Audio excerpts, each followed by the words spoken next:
महसूल विभागातील अधिकारी आणि कर्मचाऱ्यांवर कामाचा मोठा ताण असतो।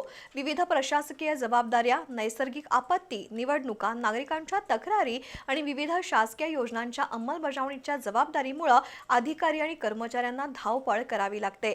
तणावमुक्त राहण्यासाठी कर्मचाऱ्यांनी नियमित व्यायाम, संतुलित आहार आणि सकारात्मक दृष्टिकोन ठेवणे आवश्यक आहे, असं प्रतिपादन तहसीलदार अनिता देशमुख यांनी केलं। राधानगरी तहसील कार्यालयात आयोजित महसूल दिन कार्यक्रमात त्या बोलत होत्या। राधानगरी तहसील कार्यालयात महसूल दिन कार्यक्रम तसंच सेवानिवृत्त पुरवठा अधिकारी जयवंत पवार यांचा सत्कार असा संयुक्त कार्यक्रम पार पडला। तहसीलदार अनिता देशमुख यांनी उपस्थितांना मार्गदर्शन केलं। महसूल विभाग हा शासन आणि सामान्य नागरिक यांच्यातील महत्त्वाचा दुवा आहे।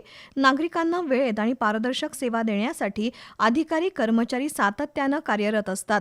कामाचा व्याप मोठा असला तरी शारीरिक आणि मानसिक आरोग्य उत्तम असेल तरच कार्यक्षमतेनं जबाबदारी पार पाडता येते। त्यामुळे कर्मचाऱ्यांनी नियमित व्यायाम, योग, ध्यान आणि सकस आहार घ्यावा असं आवाहन देशमुख यांनी केलं।